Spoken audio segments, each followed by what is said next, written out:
again, for the last time, I'm going to introduce you to Miss Katrina Crowe, who's the curator of the first Thought Talks. Thank you, Katrina.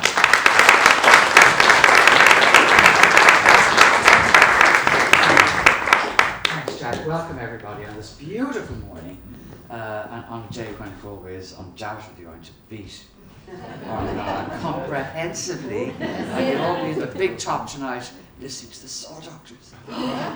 What a wonderful thing. So this is our last event of the First Thought programme this year, and we've had a wonderful season of marvellous people telling us things we need to know, and not least today when we're going to have a very, very smart woman talk to us about climate. And climate is something that we do every year at the festival here, because we know that audiences in Galway are really interested in it. So, palpably changing weather, ground too wet to plant or feed livestock, retrofitting out of the reach of most people, constant objections to change in the way that we must.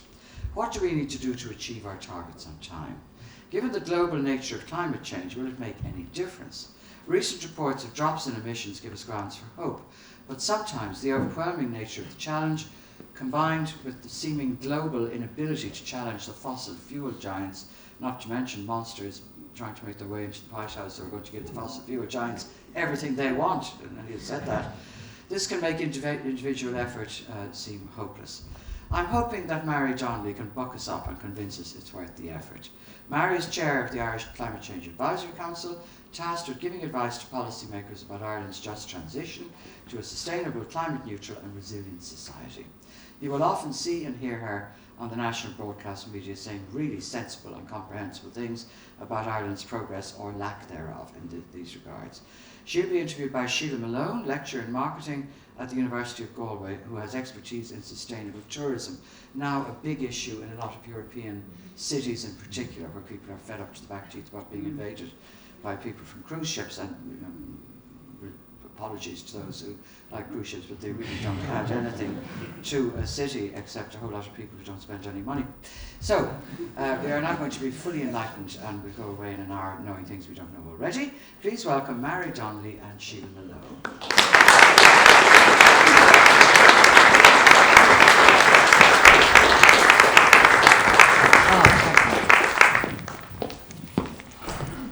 Welcome everybody, delighted to see such a full house. It's kind of daunting in some ways, but fabulous in others. And thank you for taking the time to come here this morning. I know Galway have a very big match today, so for those of you who haven't gone up the road to Dublin, we're delighted to have you here. More importantly, we're delighted to have Mary Donnelly, the chairperson of the Irish Climate Change Council Advisory. Mary, is Ireland too late in dealing with climate change?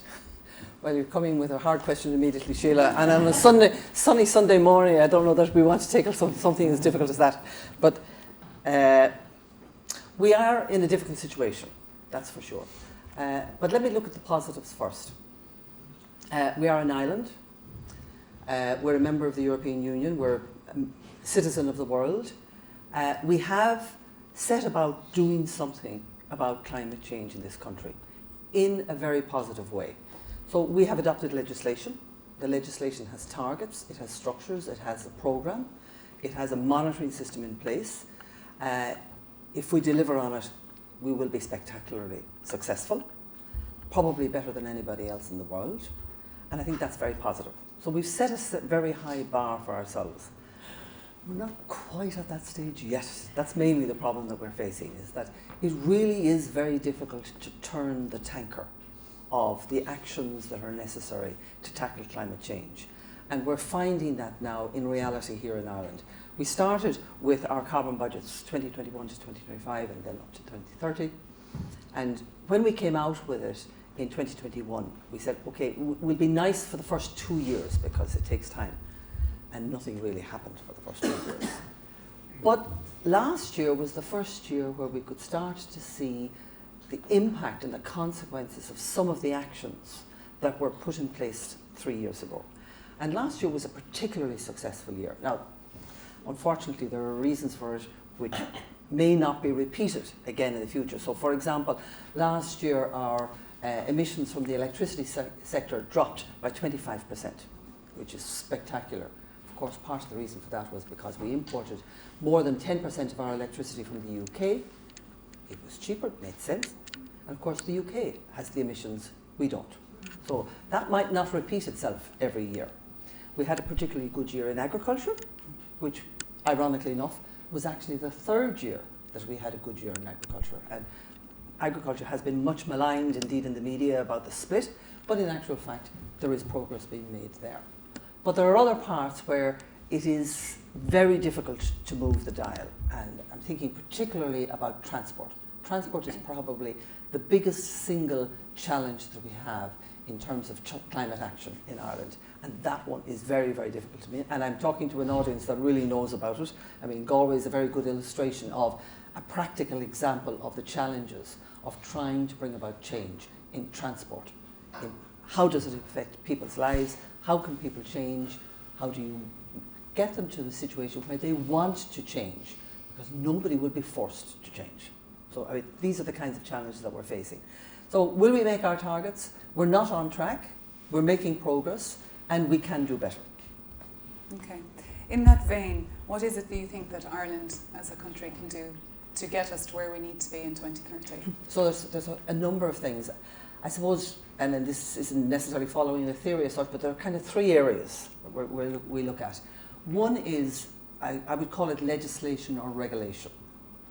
And it's the silent action, in a way. I mean, there can be a lot of talk about it, but it's very effective.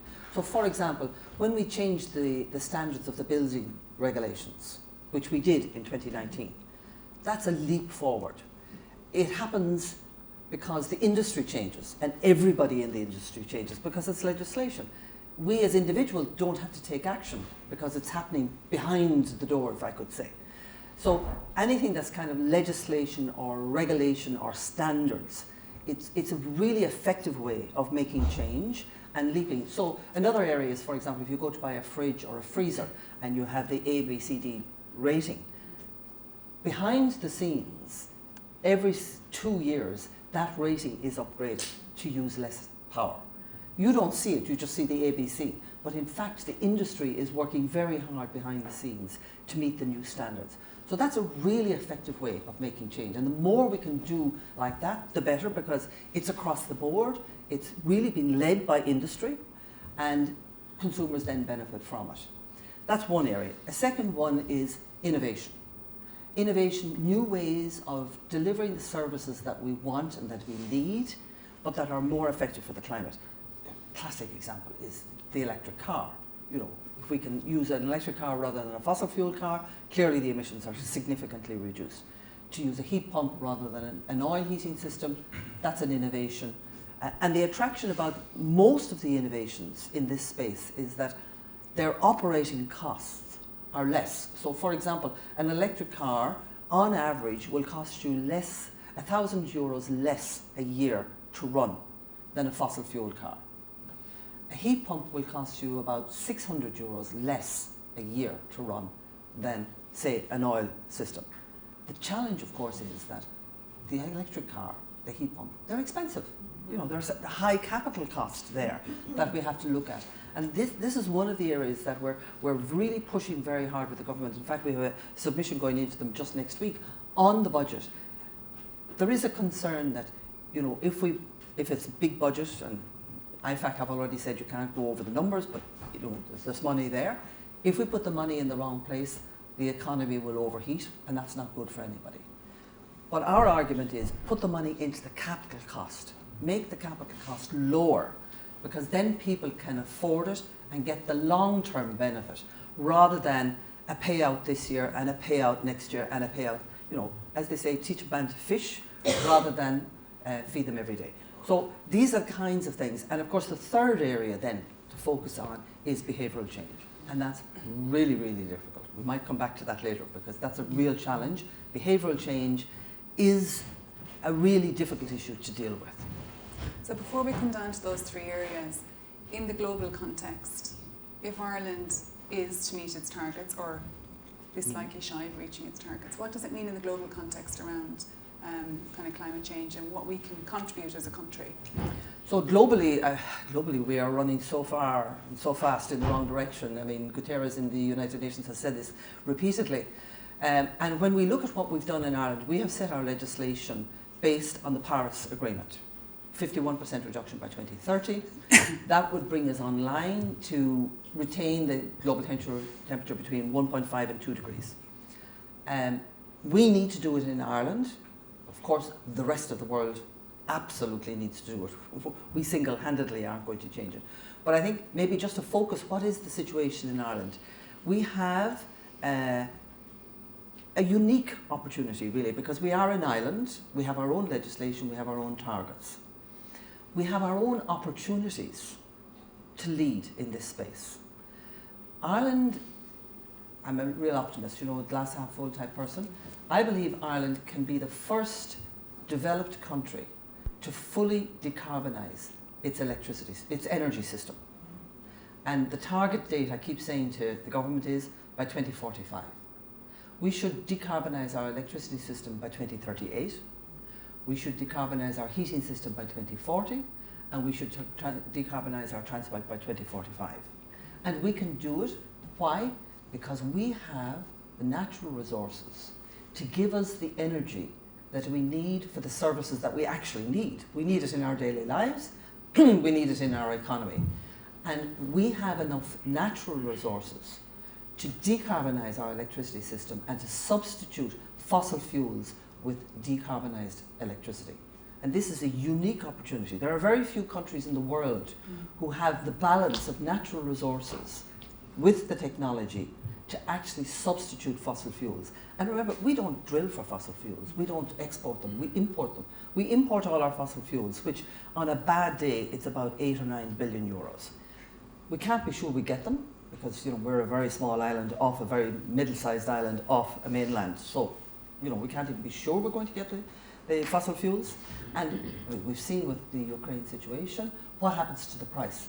Price goes through the roof. We have no choice. We can do nothing about it, only pay for it. So if we want to be able to have security of supply on our own energy and be able to control the cost of it in our society and in our economy, that's an opportunity. That's a real opportunity for Ireland. It's also a huge benefit for the climate. But I think, you know, putting the opportunity for the country, for the society, for the economy first and doing it for that reason, we get the co-benefit of climate that's there. So that's really, I think, a driving force that we should try to keep in front of our minds as we go forward.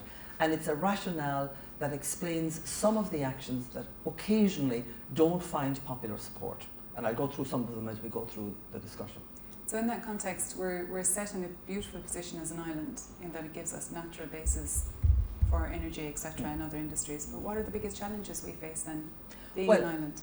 You know, when I say natural resources, I mean wind, obviously, both onshore wind, offshore wind as we go through it, and now solar. You know, I remember many years ago talking to the people in the department about 2010, 2012, that kind of time, about solar on the roofs, because Germany had just rolled out solar panels in Germany with huge grants, and the uptake was phenomenal. So I kind of said, well, you know, maybe we could do that in Ireland. So I was told, no, we don't have that kind of sunshine in Ireland. No. Today, we have, on average, 700 homes a week putting solar panels on the roof. 700 a week. Last year, we had 5% of domestic homes putting solar panels on the roof. And it's fabulous because, you know, part of what's going to happen is that we're going to move out of fossil fuels, you know, petrol, diesel, oil for heating systems, natural gas for heat primarily. We're going to move out of these liquid and gaseous forms of fossil fuel energies of source into electricity. So we will electrify heating, largely through heat pump and ultimately district heating systems. We will electrify transport. We've seen it already with passenger cars, we can see it with vans, and now the trucks are starting to become available. We see it with buses, for example, they're already available.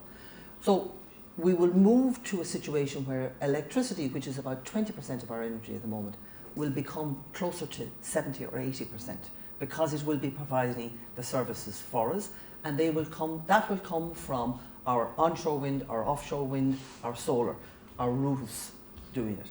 But the real trick here is to have decentralized generation of power and to democratize this transition.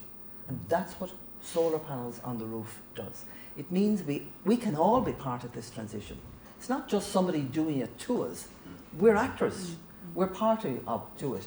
And it is introducing a new language, if I could call it such, in that you put the solar panels on your roof, you've got your app and you're looking at how much I'm generating, how much I'm using at home. So suddenly you're starting to talk electricity. In the same way that when you buy a car, how many kilometres per litre or miles per gallon? That's a language we all know. We grew up with it. But how many people can say, well, I use so many kilowatts a month at home, or my washing machine is so many kilowatts, or if I put on my kettle, so that's a new language that's going to become very important to the way we live. And the introduction is democratization of the transition by letting people become partners and active in it themselves. And that's why I think one of the most positive developments in the country has been this rollout of solar panels, because it allows everybody, householders, small and medium-sized companies, farmers putting up fences on the east-west side of their farms to become partners and active in this process. I think that's quite interesting, because we're talking about things like technologies and the types of technologies that are available to us to help us move better towards the future, maybe faster in terms of us being able to reduce our carbon emissions. So talk to us a bit about technology and the role that it will play within this conversation and getting us to our targets in 2030, or even the net zero target 2050. Well, technology will be a huge issue, and what we have discovered, because we do a lot of analysis, as you can imagine, is that even though the technologies that we have today mightn't be as perfect as they ultimately will be, we actually have enough technologies available today to get to net zero. It sounds a bit amazing. Of course the technology will improve. I mean, again, let me just take the EV. At the moment, we're primarily using a lithium-ion battery in our cars. The average range has gone from 300 to almost 500 kilometres. There's huge developments taking place now in solid-state batteries, which will take us to 1,000 kilometres. So, the idea is there. The technology will improve each time and allow us to do it. Heat pumps, the COP value of a heat pump is 3.5, which means you get 3.5 times more heat for one unit of energy going into it. I mean, that's magical, really, when you think about it. Smart meters rolled out in the country, not quite finished, but almost finished at this stage. And I have to say, this is an area the council has been very critical of. We've rolled out smart meters, but I don't think we've done a good enough job of explaining to people why we've done smart meters. As somebody said to me, why should I have a smart meter? And of course, the easy answer is to say, well, why would you have a stupid meter when you can have a smart meter? But it's more than that. It's what does the smart meter allow you to do, and how can you manage your electricity bill with a smart meter? And recently, I was talking to a friend and helping them going through, I think it was bonkers.ie, about changing tariffs, and it'll tell you about rural versus urban and day versus night. It doesn't talk about smart meters. It doesn't talk about the EV charging possibilities. It doesn't talk about the microgen payment, which you then have to go back into the company and read through all the blurb to find that elements of information. That should be all there, so that you say, okay, I've got a smart meter. What does it mean to me? Should I be changing my tariff? Do I have an EV? Can I reduce the cost of my transport bill every year if I charge between 2 and 6 in the morning? Can I program my washing machine to come on at that? So what are the things I can do with this smart meter? And there, I think there's a huge campaign of education necessary, not just by the government, but also I think it's important that the regulator pushes the suppliers and the websites to explain that to people so that they know what the options are and they can make the best choice for themselves. So this is what I mean by technology. Technology is a layer underneath, but then we will have to be able to use the technology. It's like, when I need to do something on my phone, I don't go to my granddaughter yet because she's only 10 weeks old, but soon I'll be going to my granddaughter to ask her how to use the phone. Because kids do this automatically, but we have to learn it as older people. And it's very important that when these new technologies become available, that people are supported to use them in the best way that makes it most relevant for their own lives. And as you were saying as well, there's a degree of language change or translation required for people to be able to be empowered to do so. This is it. Speak electricity. Yeah, you know, so not I French, guess, not German, but speak electricity. I guess where does the responsibility lie in bringing people along in that journey with them, so that we get to that point? I think, in fact, it's as basic as almost an educational campaign. Not a top-down talk down to people. It's just make the information available. I think, you know, for example, when you buy your kettle or your fridge freezer, it does say on average how much electricity is used in a year. Because people don't tend to notice that. So it's a question of highlighting that and putting it into context so that people can understand. And as we go forward, you know, more and more of the operation of, say, the house or the small business or even a company will be electric. So using that will be key. And another element of it is to be smart as to how you use it and when you use it. I mean, you've probably heard of beat the peak. We have a peak in Ireland of between 5 o'clock and 7 o'clock every day. Electricity demand almost doubles. If we were able to take that peak and flatten it and spread it throughout the day, we would reduce our standing charges by at least 1/3. Yeah. So there's a benefit for us to being smart as to how we use this. But it's a new medium, it's a new language, it's a new way of thinking, and that will take a little bit of time. Take lots of grandchildren to tell us how to do it. But in the end of the day, it's going to save us money. And I think that's the key. It'll help the climate, but it'll save us money first. And that's the real draw into this exercise, is to make it relevant to people's lives. Something that's worthwhile for people to do for themselves. And if you get a co-benefit for climate, fantastic. Yeah, it's an interesting one.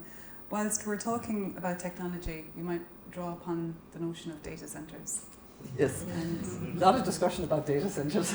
the emissions are around 20%. Well, currently they're about 20%. Yeah. No, not the emissions, the consumption. The Consumption, consumption, sorry. electricity consumption of data centres is about 20% at the moment. And on current projections, it might go as high as 30% by 2030. Now, the council has been very careful in the position we've taken on data centres. So I think the first comment I would make is that the growth of data centres and the growth of electricity consumption of data centres has been known since 2016. So this is not a surprise. This is not a secret. People have known about it.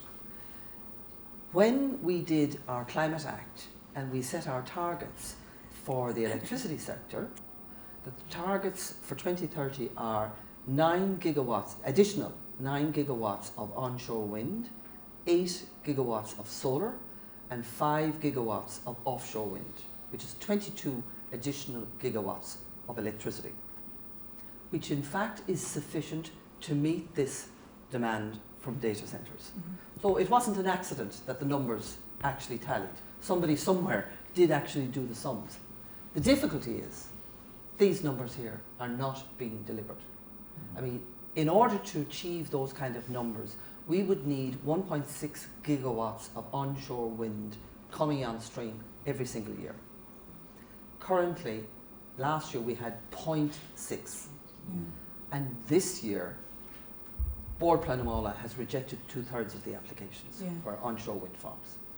So if we don't produce the electricity, well then yes, of course we're going to have a problem here. So this is a question of, you know, an overarching, joined up approach to what we're doing both in the economic side and in the energy side, and to get the two right and to explain to people why it is we're putting up wind farms, why we're putting up solar farms. It's not just for data centres, I have to say. It's also for ourselves, because we're going to be using the electricity. But having said that, so that's the first comment I would make on data centres. The second one is that the government itself has come out with a policy against what they call islanded data centres. Now, an islanded data centre is one that is built and does not have a connection to the electricity grid. So they will be self-sufficient with their own energy, which sounds like a great idea, except the self-sufficiency will be with a fossil fuel. So the council is quite opposed to that. The government is actually opposed to it. We're quite opposed to it because we say that's not actually the way to go, because all you're doing is locking in fossil fuels for the longer term. The third issue we've said is that if you're going to give approval to a data centre, you know how much electricity they're going to use. They're all big companies. They should all have a corporate power purchase agreement in place and energised before they start their operations. So at least they're, you know, if they're going to suck up energy here, electricity coming out, they have to be supplying it here.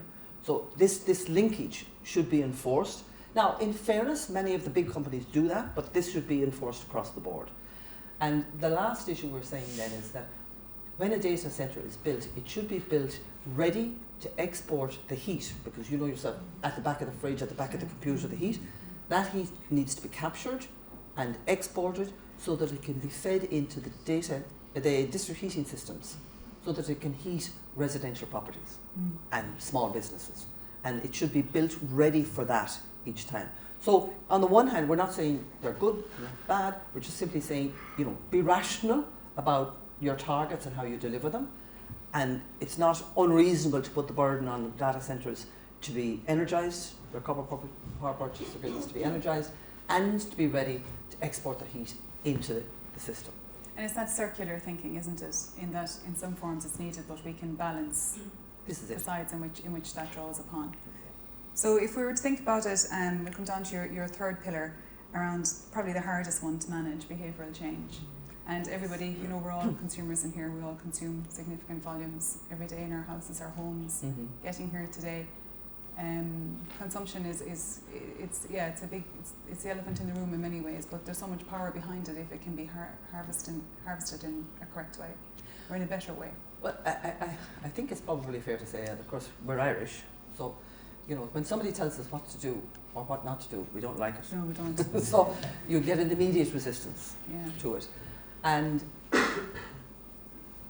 trying to project what the benefits are at the outset is, I think, our biggest challenge. When we talk about, you know, taking traffic out of a street going one way, for example, all people are thinking about is, well, I won't be able to park outside my shop to collect my messages, or I'll have to go around the block instead. It's very inconvenient. Yeah. So even though they might only do it 5 times a year, it, you know, disrupts my life. I don't like it. Yeah. What we need to be able to do is to show what the benefit, you know, what is the rationale and what are the benefits. And I've seen some of these videos that they've done in other countries where they've taken, you know, a street with 2 lanes of cars and cars parked and a small footpath. And, you know, 2 prams can't even pass on the small footpath. And then they've retrofitted it to show what it looks like afterwards. So suddenly you've got a wide path. You've got restaurants with tables and chairs out. You've got a cycle path, no cars parked. You've got public transport in the middle. You've got trees and shrubs and flowers. And suddenly you say, that's a place I'd like to be. You know, that's attractive. I can see why you might want to do that. It would make my locality more pleasant to live in. It would be nicer, greener, more comfortable to be there. So I think we don't perhaps have enough of the visionaries to explain what the end point is like, even though we're going to have to go through pain and disruption to get there. And I think that's part of the difficulty with behaviour. Of course, in the end of the day, if you can, as I say, through legislation change behaviour, through pricing change behaviour, that's also effective. I mean, people, I saw in the paper today there was quite a negative article about the return scheme. But the return scheme is working. I mean, we're looking at millions of cans being put through this system every week. I don't know of any other mechanism that would have persuaded the Irish population to do that, other than by basically charging them. And it's a great motivator. It's a small sum of money, it's a great motivator. But, you know, I was talking to some people earlier who are actually doing, you know, PhDs on behavioural change, so I would welcome any input that I can get or any ideas that we can get to support behavioural change, because it really is very, very difficult for people to change the way they're doing things. And, you know, one of the conversations we had was a study that EPA did, which kind of showed that younger people weren't really that connected. And in one way, you could argue that they don't need to be connected, because by the time they get to be purchasers and investors in their home and their economy, much of this will have changed. So, you know, by 2035, you won't be able to buy a fossil fuel car. So for some of them, 10 years from now is when they're coming on stream to buy a car. So it just won't be there, so it won't be a choice. You look at the retrofit, you look at the new bills, you look at the BER rating of properties in the country. By the time they come to buy a house, there'll be very few FGs out there. So hopefully, at any rate, it'll be done. So to some extent, for younger people, the world will have changed, but it will only have changed if we older people do things now and make the investment decisions now that can make a difference. And that's why it's hard to make change, because, you know, if you're in a situation where, let's say, you know, you took a mortgage 25, 30 years ago, you have your house, it's comfortable, it's like, you'd like to retrofit it, but you know, it's going to cost a lot of money, and how long am I going to live, and will I get a payback, and whatever. And I must say, my first answer to that is, I don't care how long you're going to live, but live in a nice, warm, comfortable house. I don't care what it costs, live in a nice, warm, comfortable house. Your kids, they can inherit it, or they can inherit the bill, as the case may be. But, you know, to retrofit your existing house into a warm, comfortable home is probably the best money you'll ever spend, because that's for you, that's for your comfort in your older age. But ultimately, it's older people who will have to make the decisions, because it's older people who have the funds, who can make the investments and can make the changes. So there's an article written some weeks ago in the Irish Times, and it was around the idea that climate change is felt as white noise, kind of existential, external to us as individuals, as consumers, and as a result maybe the perceived effectiveness on an individual level is low, and getting people to move forward rather than just express intention to do good things, to actually actualise those is a significant challenge. And how we address that gap is going to be very important, because it's kind of beyond the individual in some respects to be able to address the gap of, yes, I'd like to, but I don't really know how to, or I don't understand it enough. So what can government do to help us? Well, I think one of the things, and again, you know, we hear on the news and the radio, whatever, about, you know, floods in such and such a place, or heat waves in such and such a place, and drought in other places, and we have the UN coming out with all of the warnings that they're coming out with. I think one of the things that's really been very useful, the IPCC did a report last year, and they did regional maps. I think it's really interesting to look at the regional map for Ireland. And what does climate change mean for Ireland? Because we are different to, say, Spain and Portugal, not to mention other parts of the world. We're a temperate climate. Climate change in a mild, well, a moderate way, will mean lots more rain. I don't have to tell you that. We all know about that. We've had a summer of it. Yeah. It means more storms. It definitively means rising sea levels, and we've seen the mark here in Galway on that. We're probably fortunate in that, unlike some parts of, say, south of Europe, where they will have difficulty with water, we're probably going to have water. We're probably going to have a growing season, so we'll be able to grow food. Might be a bit shorter, might be a bit more challenged, whatever, but we'll probably be able to do it. So from that perspective, we're geographically well situated, unless the Gulf Stream collapses, in which case we really have problems. We just hope that never happens. But we have real problems with water management. When I say we'll have more rainfall, we will have. It'll be rain bombs. We need to cope with that. We will have situations of drought as well, which is almost a contradiction. But for example, some of the rain bombs that have hit our cities and our towns comes from the fact that there's no runoff from the rain. Where we put in very nice patios in our gardens and places to park the car, solid tarmac macadam or concrete, and when the rain comes, it has nowhere to go. So it's a very small thing, but just think about, even in your own garden, where's the runoff for the rain? You know, is there a place where the rain, when it comes, where does it go? And then in your community, likewise, what happens to the rain? And that's self-preservation as much as anything else, but it's just thinking a little bit outside the box. In terms of erosion, we've seen it on the East Coast, and the erosion on the East Coast, ironically enough, is even more severe than on the West Coast in Ireland, which is almost counterintuitive. What can be done in spaces on the East Coast, like they've done in the Maharees on the West Coast, you know, where they've taken, the community has taken local action with a nature-based solution to try and deal with erosion. What do we do with rising sea levels? You know, we're looking at rising sea levels of maybe this much every decade. It doesn't look like much, but you know, it starts to add up after, you know, a short period of time. Are we building too closely to the coast? We have to think about, you know, we've already seen houses or gardens that are eroding and collapsing into the coast. even King Canute couldn't stop the sea coming in. So we won't be able to stop that, so we have to be resilient and we have to respond to it. And so much of our infrastructure we have to think about. When you have a storm, okay, we don't have hurricanes too often, fortunately, but when we did have Ophelia and it took out both electricity and telephone connection, we had nothing. But what I hadn't realised, because I hadn't made the connection, was I hadn't any water.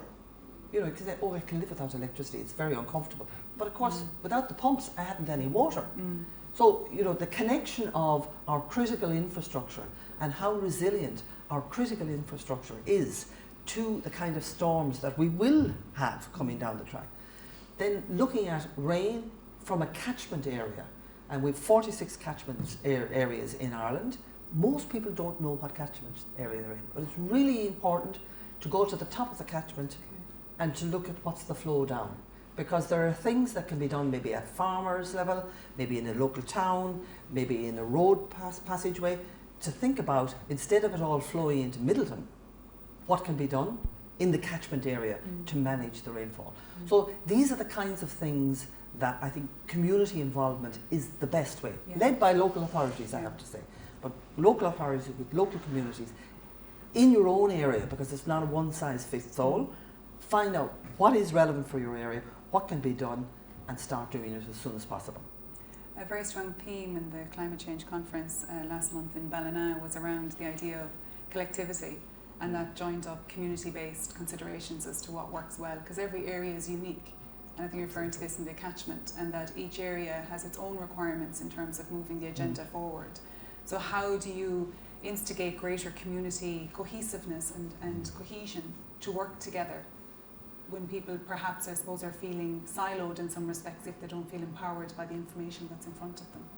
Well, one of the things I started by saying that Ireland, had put very good legislation in place and we have got targets and objectives and all that, and I think that's very good. Yeah. In a way, that's, shall we say, central government. Yeah. To some extent, the baton really now passes to local government. This is where, the local authorities really come into their own. They understand, they know what the local area is. They know the groups in the locality who can take action and they can support them. And it's a constant refrain from the council that we need more resource into local authorities and more funding into local authorities, because really that's where the action needs to take place. It needs to take place in terms of reducing emissions, of course, eliminating fossil fuel as fast as we can, but also in resilience and adaptation relevant to the community. And in the end of the day, what we're looking at is, let's take the measures now with a view to having not just a nice, warm, comfortable home, but a nice environment to live in that is safe and that is resilient. So yes, that all works for the climate side, but again, the actions that we're talking about are actions that are relevant to people, relevant to people's lives, and relevant to improving their lives now, which, as I say, has a benefit for climate as well. And of course, there's a major knock-on effect there to just well-being and how we live and how we feel and how we live. And, we see significant, scary statistics around people's I suppose deteriorating well-being, whether that's mentally, emotional, etc. But if you live in a space that is considered a beautiful, not from a utopian point of view, but a beautiful place to live in that you have orchestrated it in that way, it should have wider societal benefits at large. Well, I must say, I haven't been in Galway for many, many years, I must confess. I walked into the university today and I just said, green spaces, trees, beautiful buildings. Nice that the sun was shining too, of course. Yes. But we planned that. Yeah. But it's just a nice feeling that you get, and that's really what we're trying to get at here is the nice feelings that you get in your locality. And of course, we do push the government on lots of policies. There's one at the moment on the national planning, planning framework. It's currently out, and we're pushing very hard for the 15-minute city, so that services are close enough to you that you can choose to walk or cycle or take public transport, that you're not always forced to get into a car to get your services, and that the services are sufficiently accessible. So, that's all down to planning at the outset. Let's get this thing clear in our minds. What is it that we want to achieve? Let's plan it, let's be clear, let's make it visible let's share it with people, discuss it, agree it, and then implement it. And don't wobble on, suddenly you find somebody's getting planning down the road for something that maybe they shouldn't have, or whatever.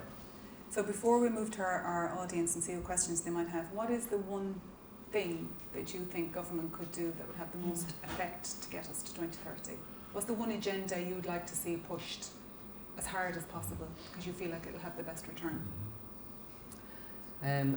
Well, a dual objective. One is to, as fast as possible, reduce and ultimately eliminate our use of fossil fuels. And to do that, subvent the capital cost of the innovations that will allow people to move away from fossil fuels. Okay. I think that's, obviously for climate, that's a huge, huge benefit. But I think it's also a benefit for the country, for the people and for society in the country. So it's a win-win whichever way you look at it. Yeah, and it's enabling people to be able to get to that space where they Exactly. need to be. Perfect. Exactly. So we might move to our studio audience. Could we turn on the lights as this is recorded? So we have a mic going around, so if you would wait until the mic, that would help with the recording of it. Can we raise the lights, please? Thank you. We have a question here in the front. Thank you.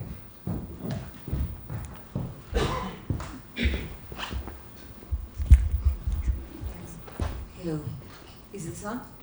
Yeah, you might raise a little just so people in the back can hear. What I have a problem, I'm a very committed person to the theory of being as green as I possibly can. But to me, it seems there's a kind of a lack of joined up thinking in that I have friends who've moved over to the electric vehicle scenario.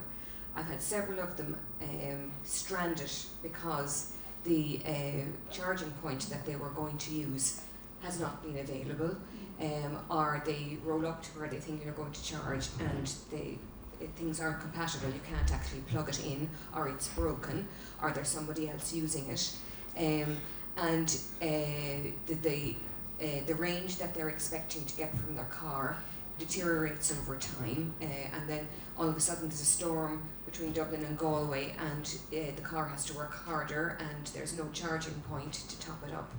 And I just kind of feel, like when they got the USB port into computers where it was a standard connection, I think first of all it would be great if the car companies moved to the equivalent of a USB port, so every single car could use a standard, all the charging points could be standard, and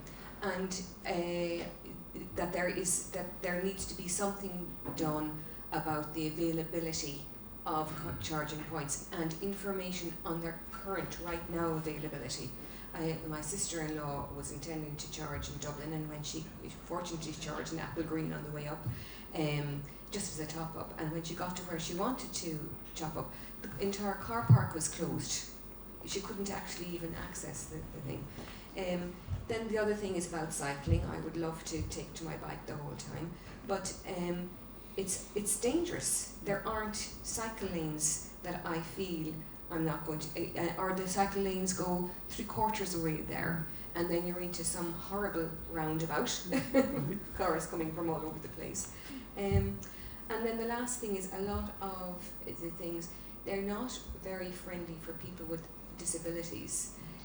For example, I injured my shoulder, and the really bus, if I wanted to get shopping and whatever, I wasn't able to I wouldn't have been able to use the bus because I couldn't carry the shopping to get to the bus stop, and when I got off the bus I'd have to carry it to my house. So you could say, okay, do online shopping. I'm not very keen on that.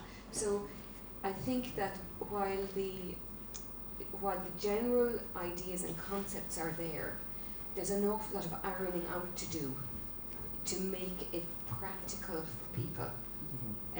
To actually use these things on a daily basis. I'm delighted to see there's an awful lot more bus shelters now going into Galway, but some of the places you're expected to stand in a gale force winds and horrible rain, you would be drowned, so are there places where you can't get a pram up to where the bus stop is? So I think there needs to be a lot more micromanagement done in order to make and to get over these very practical problems that are preventing people or making it very unattractive to people to use the greener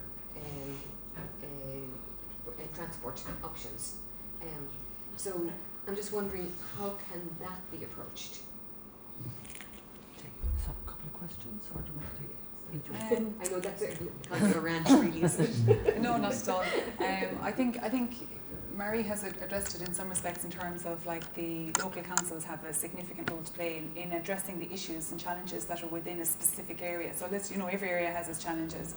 And in that, I would believe that a huge amount of that comes from local consultation, where issues are highlighted at a local level to their local governments who can actually action issues that are available. I think Ireland, and Mary, you've touched upon it, transport is a very difficult one in Ireland. And trying to use public transport, if you were wholesale trying to use it, probably wouldn't fulfil your commitments and requirements on a weekly basis. And it's very difficult. And I think a significant amount of investment, and I think, Mary, you would agree with that, needs to go into looking at how better we can organise our train systems. As an example, Ireland isn't particularly strong in that area. You look at the rest of Europe, you can easily get around cities and towns, perhaps with Metrolinks or whatever it is that they're using, tend to be electricity generated. For most of us here, if you want to get from Galway to Cork by a train, it's going to take you so long because you've got to go out the country to go down the country. A significant amount of capital investment needs to be put into that in order for that to be able to work and work for people for their everyday requirements. Maybe I could just come back on the electric car, because we are in a situation where we've had the launch of the electric car and early adopters who have moved into it. And in marketing terms, you're now into trying to move it in more generally into the population. And the three issues that tend to arise with an electric car is it's more expensive, range anxiety, as you quite rightly pointed out, and what was the third one? Is infrastructure. That's right, yeah. So we did an analysis recently on the cost of EVs. And of course, you can spend a lot of money on an EV car, more than 100,000 if you want it. But we found 6 brands of EV cars, new cars, available at less than 30,000 euros, which makes it very competitive to a fossil fuel car. So I would argue that if you want to drive an electric car, it will, at a low cost, it will be a small car, of course, but it is competitive to fossil fuel cars today. So to some extent, that is beginning to happen and is visible in the marketplace today. In terms of range, I recently had a conversation with ESB about their e-cars charging thing. And the comment that was made to me was the biggest competitor they have for their charging is not other charging points or companies. It's the car manufacturers who are lengthening the range that is available with cars. And we've gone from, I would say, the early Leaf was maybe 200, 250 kilometres. Today, to get 400 kilometres in a car would not be unusual, and many of them will go over 500. So the car companies themselves are making the range issue less of a problem. And frankly, in Ireland, if you have 500 kilometres, you can pretty much go anywhere in Ireland. We're a small island in the end of the day. And in terms of the infrastructure, the Department of Transport are currently rolling out rapid chargers. And I have an electric car, as it happens. And previously I would sit and I'd go and I'd have a burger or whatever it was, waiting for the car to charge. I haven't time to have a coffee now if I go into a fast charger. And they're going to have fast chargers every 45 kilometres on the motorways. So that's a rollout that's happening as well. But it's, I don't know whether this is true or not, but somebody did say to me that this is, a lot of this misinformation that's going out now, it's like the fossil fuel industry promoting it. Yeah. This is the last ditch attempt to support fossil fuel sales and to keep the EVs back. I mean, the reality is that most of the arguments that have come out, they have been dealt with. It will take time, of course, but I mean, in the end of the day, if I can save €1,000 a year on my fuel cost, I think that's a very attractive option to go down the route of. But you're right, we're still at the early stage, and for cycle paths, the issue with cycle paths, you have to take cars off the road if you're going to have cycle paths. If you're going to have safe cycle paths, you have to take the cars off the road. And I go back to the behavioural comment, where people really are very unhappy with that. Thank you very much. We have another question here, or Mike. Thank you. It's quite interesting that we're about an hour into this discussion and the word aviation hasn't been mentioned. Scratch the surface of any discussion and the words small island nation appear, and sustainable aviation fuel, which is a myth. I wonder how we can have a discussion here without talking about aviation and recognising, the culture, the political culture, which says we've got to protect our connectivity. Michael O'Leary screaming about passenger cabs at Dublin Airport. And also on the cultural front, I look at what's happened to the Dublin Transport Plan and the way that's been diluted, because that's the prevailing culture. So, I think it's very important that we talk about the whole picture. And, we did talk about behavioural change, and it's really, really important, I believe. Excuse me. Those issues, and sustainable tourism is another one. There's no such thing, perhaps. So I just wonder how that all fits into our climate action plan. Well, I can give you the short answer, or I can give you the long answer on that one. The short answer is easy. Our legislation has excluded aviation and shipping from our carbon budgets. So, thank heavens. The reason for that is because there is an international agreement, very slow, I will agree, called CORSIA, on sustainability in aviation. Because aviation is almost exclusively country to country. And therefore, when a single country brings in rules, it applies to that country, but won't apply to the other end. So if you're going to have an impact on aviation, you need a multi-country agreement. You actually need a global agreement, because if you take our aviation, for example, it's not just going to Europe, it's, for example, going to the United States. So if Ireland brings in something, we're not going to have an impact in the United States unless we have a global agreement. And that's what CORSIA is all about, is trying to get an international agreement on the aviation sector. 100% agree with you, it's not moving fast enough. Of course it's not moving fast enough because there are so few alternatives out there. But Ireland going its own route of itself isn't going to reduce aviation emissions unless we can get the global agreement in it. We can, I'll give you an example. In the Netherlands, they have now applied a tax of €10 per ticket on flights leaving the Netherlands. That's not going to change their emissions. That's a revenue-raising exercise that the Dutch government have introduced. It's quite clever, actually. They've done it under the guise of climate action, but in fact, the revenue from that just simply goes into the coffers of the Dutch government. We could do the same in Ireland, but it would go into central government fundings. So I don't know that the solution is something like that. The solution is a global agreement in terms of aviation. And when I say behaviour, I'm not going to even ask for a show of hands. How many people here have been abroad on holidays in the last 12 months or plan to go in the next 12 months? So what I was saying about behavioural change, if you become so draconian that you constrain people's lives because of climate action, people will resist, they'll react, they'll say, don't want to know. So I think we need to take the wins where we can get the wins. Yes, aviation will have to be dealt with, as indeed shipping will have to be dealt with. And right now, I can safely say that the Council has no position on this, thank heavens, because it's not in the Act. It's something that will need to be done. But let's get done what we can do now. We can eliminate fossil fuels from our daily lives in Ireland quickly. Let's focus on that, and let's continue with our discussions at global level on the CORSIA agreement for aviation. And I'm not as negative on sustainable aviation fuels. I think there might be a really good opportunity ultimately, even for Ireland in terms of generation of sustainable aviation fuels. Long way down the road, a lot of innovation that would need to be taken. But, if we're going to get a lot of offshore wind off the west coast in Ireland and hydrolyse it, we will have a lot of the raw materials that might be very useful for sustainable aviation in the longer term. But, you know, I'm talking many years down the road at this stage.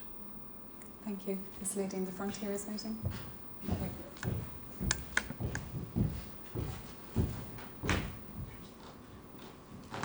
Hi, thank you for this really interesting and informative discussion. I'm just wondering, there seems to be increasing concern about the ecological impact of wind energy, particularly offshore wind energy. So how, you know, are there plans to balance that? Is it, first of all, is it a real issue? How are there plans to balance the ecological impact against the need to actually increase our wind energy offshore? So for offshore wind, which we're really only at the starting point of now, because in Ireland we have one very small offshore wind farm at the moment that was almost an experiment so many years ago. We have 5 that have been got through the auctioneering system. So there's 4 on the east coast and 1 on the west coast, 1 off Galway in fact. They will be what's called fixed bottom, so there'll be pillars built into the ground with cement. In order to get the planning, and the applications are going in now, those companies who want to do this will have to go through rigorous environmental evaluation. What's the site? What's happening in the site? What is the current situation in the site? What's the current situation for fish, for example, in the site? What's the current situation for birds in that area? Is it in the trajectory of birds? What is the implication ecologically of putting in a fixed bottom turbine in the location? So all of these are essential requirements as part and parcel of the planning. And in one way, it's not entirely relevant, but one way, Ireland can benefit from much of the analysis that has been done, for example, in the North Sea, because the North Sea has gigawatts of offshore wind fixed bottom turbines. And the analysis that's coming through there, I mean, sometimes you have to move it to make it work. It might be in the path of birds, so you need to move it 2 kilometres out of the drying. But equally, sometimes it has been proven to be very ecologically beneficial, because it's effectively like building an artificial coral. So it becomes as an anchor sometimes for in the seabed that didn't exist before. So there are pros and cons for it. The advantage, of course, is that you can put much larger turbines into the sea than you can offshore. So you're talking about, you know, gigawatts of power coming out of a wind farm there, whereas an onshore wind farm might be anywhere between 70 and 250 megawatts, about a quarter the size. So it's a real opportunity. Of course, your wind, you know, you get efficiency levels of about 39% for onshore wind. You're getting efficiency levels of about 55% for offshore wind. So not only is it bigger, but you're getting better efficiencies out of it. So it's a better investment, if I can say, although it costs billions to do it. The alternative would be that we would put, you know, at least twice as many onshore wind farms in Ireland, which might be difficult to do. So yes, it is a concern. Yes, we do have to look at it. I don't want to be glib about it because it is a real issue, but it has been done elsewhere and it has been done successfully from an ecological point of view, and I believe we can do that also in Ireland. And of course, it won't stop on the east coast. There are plans for the south coast as well, and for floating offshore wind off the west coast, all across the west coast. Thank you. Could be very large eventually. Another question here. Yeah, thank you. Thank you for the overview this morning. I think you did a very good job of identifying all the challenges, a lot of the solutions. I just want to pick up on the point you made about, you know, we should be looking at a 15-minute city. And you also mentioned decarbonising the entire economy by mid-2040s, which is only 20 years away. You know, I think what's been poorly communicated is the amount of infrastructural investment and change that's going to be required in Ireland to achieve that. It is phenomenal across water infrastructure, power infrastructure, roads. You have to decarbonise, electrify our entire rail network. Like, sitting here right now, I cannot see how the Ireland that, you know, in the way we act today, can deliver that in 20 years. And I would like your comments on that. 235 billion euros. That's the most recent bill. What about the mindset? That's the money part. The money is easy. What about the mindset? I'm sure lots of people would say 235 billion euros isn't necessarily what you'd call easy, but that's the calculation, and a lot of it will have to come from the public purse. So, it's coming from us as individuals. The biggest challenge, and you're right in that sense, I mean, money to some extent will flow wherever there is a project or an activity. It is our own acceptance of the infrastructure that will ultimately be the limiting factor. We have a situation, for example, that we have very good wind on the west coast, onshore on the west coast, Donegal, Kerry, Mayo, Clare, whatever. Much of the electricity demand is on the east coast. It has to be transported from A to B, and our grid is not able to do it. And we cannot build the grid. We've known that for 25, 30 years. Like, when was the last major pylon development in Ireland? It was the Money Point Power Station. It's been a while. And in 2012, we started with the north-south interconnector, and we still haven't put a shovel in the ground for the north-south interconnector, which might be a bigger problem for Northern Ireland than the south. But it's only 160 kilometres. We can't get it built. So the limiting factor is whether people in Ireland, and it's not whether people in Ireland will accept it, because it's not a question of you have to accept it or you don't accept it. I think it's, are we able to explain? Are we able to communicate? Are we able to, illustrate why this is necessary and what the benefits are and why it needs to be done? And people need to be part of the process. It's what I was saying about democratization of the transition. When people put solar panels on their roof, they're part of it. It's no longer happening to them, it's happening with them. And it's like that. If we can get people to buy into the infrastructure changes that are absolutely essential as being with people rather than to people, I think that's the key that we need to do. And that's going to be a huge effort. We need to have clear ideas, we need to have clear visions, clear messages, and we need to have lots of people who go out and pass that message on to others who perhaps haven't had the opportunity to go through it in detail. So, I'm hoping that today you'll be able to go out and talk to others and magnify the message. It's about what we want for ourselves and how we're going to deliver it into the future. And yes, there's a few short-term inconveniences that we might have to put up with it, but in the longer term, it's so much better.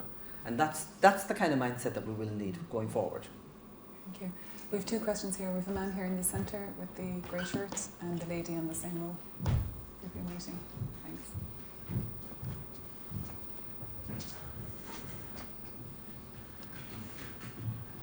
Hello, thanks, and it was a very informative talk, and I do try to get myself reasonably well informed of these issues.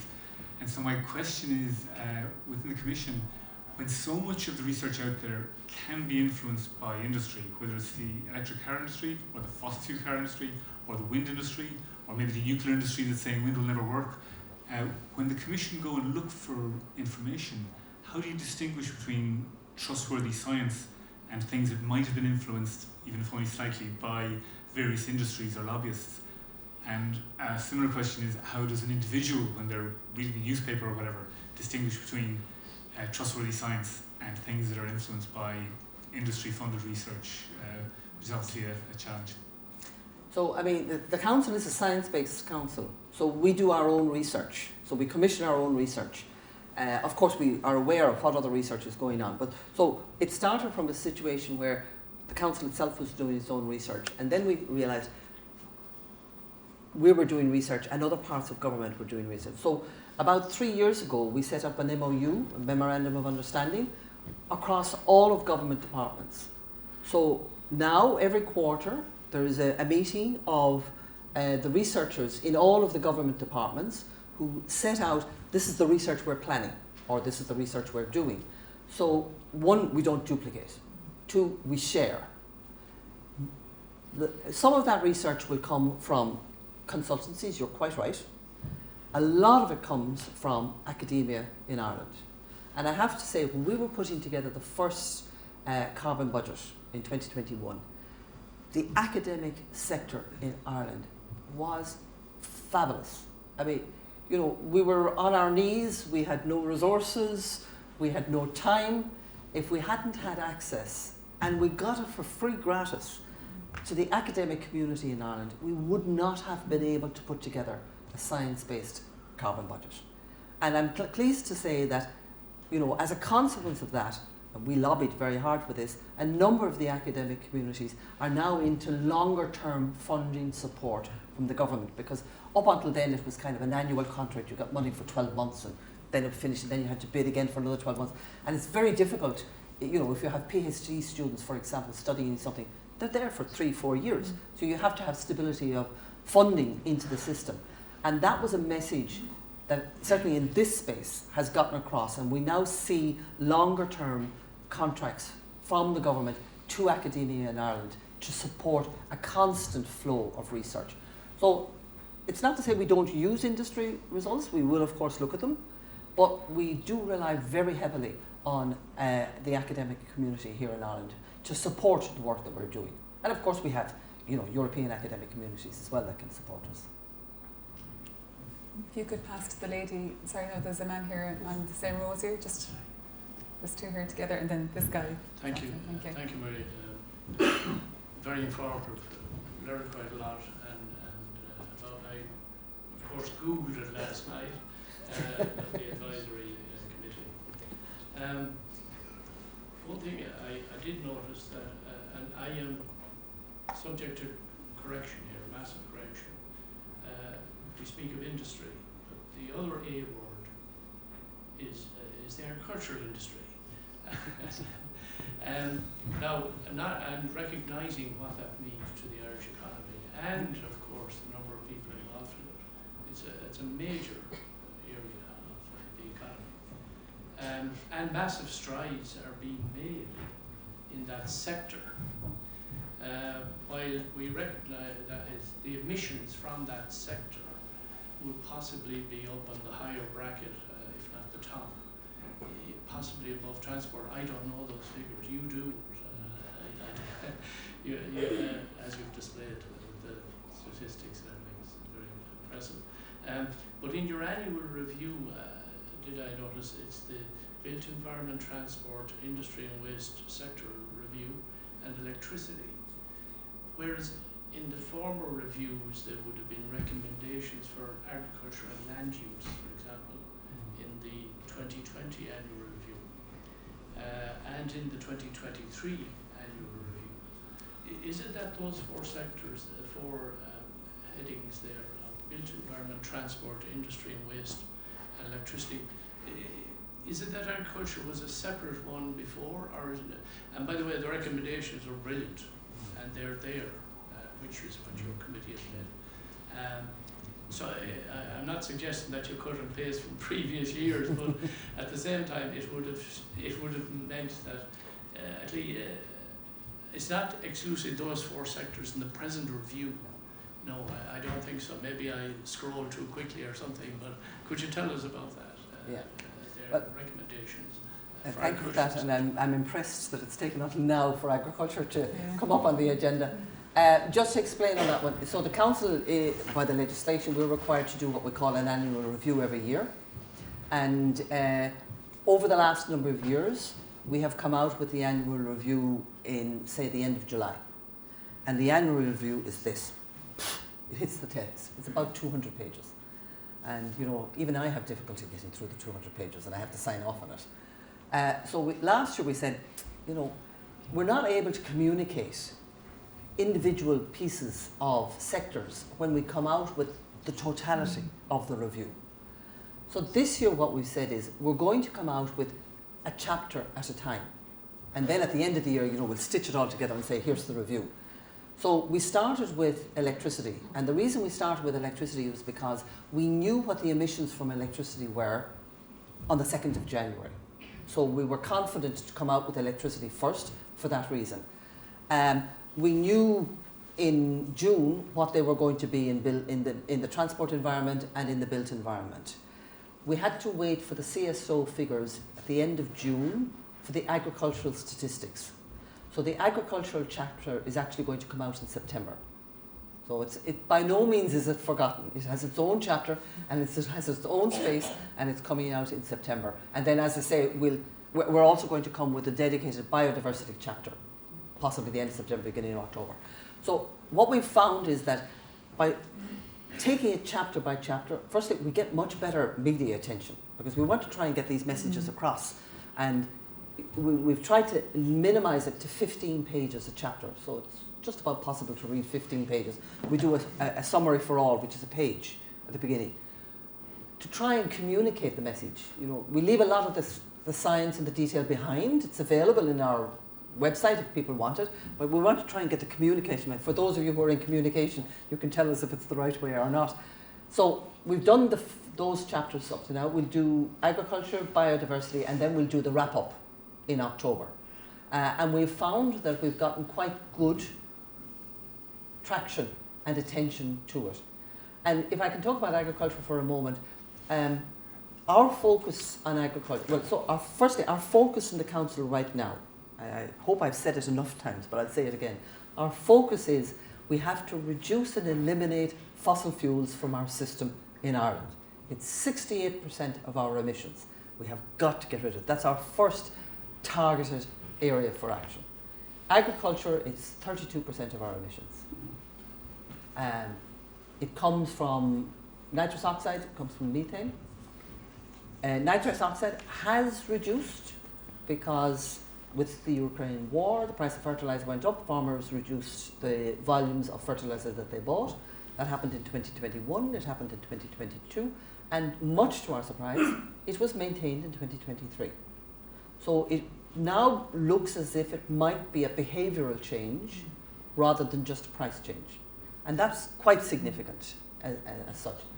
When we look at the methane side of the business, and of course with fertilizer, there's also the shift to protected urea, which is also reducing the emissions. And that's at about 44%. We have a target of 90% by 2025. So we'll have to see what happens next year. So that's one block in the agricultural area. Of course, the other area is methane, and methane coming both from the animals and from the slurry. And there's two issues there that we're focused on, and we're driven very much by the analysis that Teagasc does in this context. So the first one is the age of finishing of animals. And there are things I have learnt since I did this job that I would never have thought about before. Apparently, when you sell an animal into the meat factory, they have a grading system, a fat grading system, 2, 3, 4, and whatever it is, and there's a bonus at a certain level. You get paid more if you're within whatever the category is. And what Teagasc has said is you need to finish 3 months earlier. But the bonus doesn't cover that window. So one of our recommendations this year will be to the meat processors, move your bonus down to that level, because farmers aren't stupid. If you don't get the bonus for it, why would they do it? So it's a kind of a simple enough thing to do, but that's one of the things. And of course the second one then is for methane, additives. So we have additives for slurry that have now been proven and demonstrated that really need to be rolled out.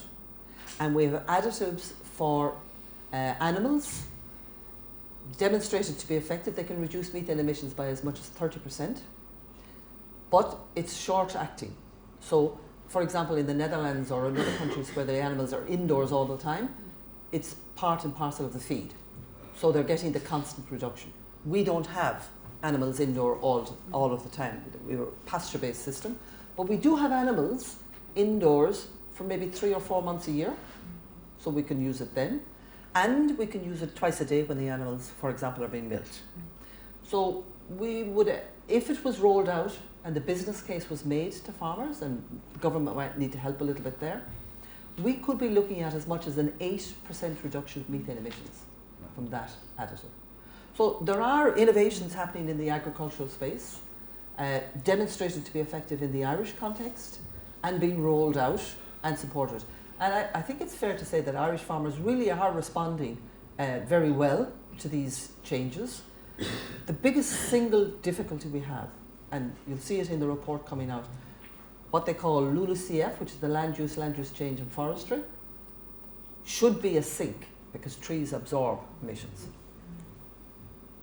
Not this year, but probably next year, our LULUCF is going to go from a sink to a source, which is amazing. I mean, we will be one of the few countries in the world where the LULUCF is a source of emissions. And the reason for that is because our forestry is aging, it's being harvested, and we're not planting enough. We have a target of 8,000 hectares a year for planting. This year, it'll be at best 1,400. So we are so far behind on forestry. We're not at the races. We're just not at the races on forestry. And this is a behavioural thing as much as anything else. There's 3.9 billion euros there.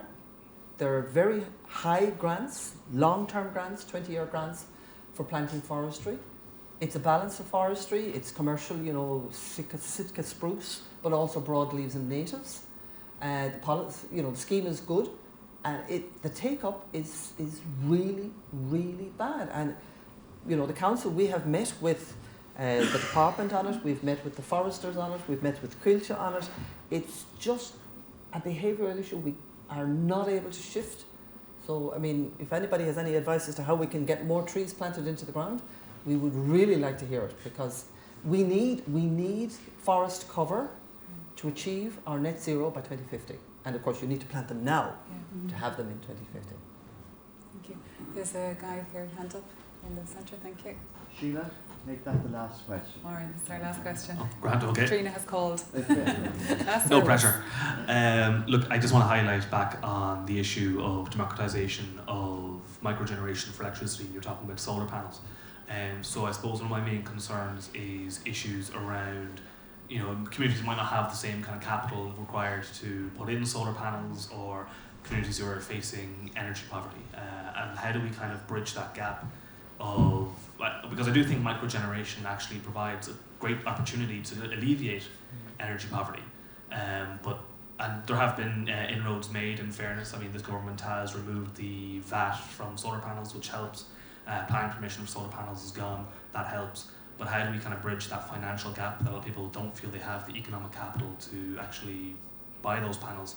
And realistically, do you think that the technology itself is set to see a price decrease over the next few years? Because if that makes it more affordable, that's a brilliant way to kind of incentivise people. Thanks.